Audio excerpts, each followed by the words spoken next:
C'était le 12 mars 2020 que le coronavirus a officiellement fait son entrée au Gabon, contraignant les autorités à prendre des mesures de restriction pour éviter la propagation du virus, amenant ainsi les populations à adopter de nouveaux comportements. Malheureusement, plus d'un an après, plusieurs de ces mesures ne semblent plus être suivies. Il n'est pas rare, quand vous parcourez les artères de Libreville, de voir des personnes sans bavette. Et pourtant, leur port est obligatoire. La distanciation sociale n'est plus qu'une vue de l'esprit dans certains transports en commun ou transports suburbains de la capitale, le nombre de places n'étant plus limité. Les autorisations de circuler ou les tests PCR négatifs, pourtant obligatoires pour se rendre à l'intérieur du pays, se monnaient à hauteur de quelques CFA. Les brigades n'ayant plus la même rigueur dans les contrôles.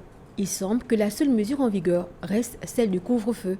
Et là encore, ce mercredi, ce sont de nouvelles mesures qui ont été prises.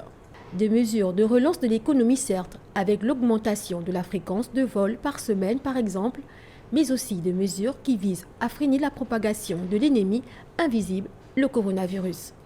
Il ressort que les personnes vaccinées auront désormais plus de facilité à circuler, contrairement à celles qui ne le sont pas. Mais, il y a quelques jours seulement, les autorités ont démantelé un réseau de production de faux carnets de vaccination. Cela pousse donc à s'interroger. Des mesures, oui, mais applicabilité où et quand? Et même par qui? Ces mesures, qui de l'avis du même gouvernement, doivent être assorties de contrôles sur le terrain. Mais hélas, constat fait, ces contrôles ne se font que de façon périodique.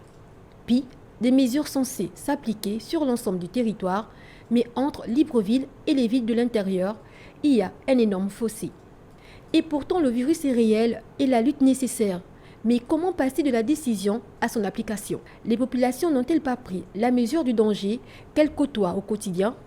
À qui profite tout le trafic né de cette crise sanitaire? Autant de questions qui laissent plusieurs analystes sceptiques sur l'applicabilité des nouvelles mesures, notamment avec la fin de la gratuité des tests PCR. N'est-ce pas ici une nouvelle porte ouverte aux trafiquants des dits tests?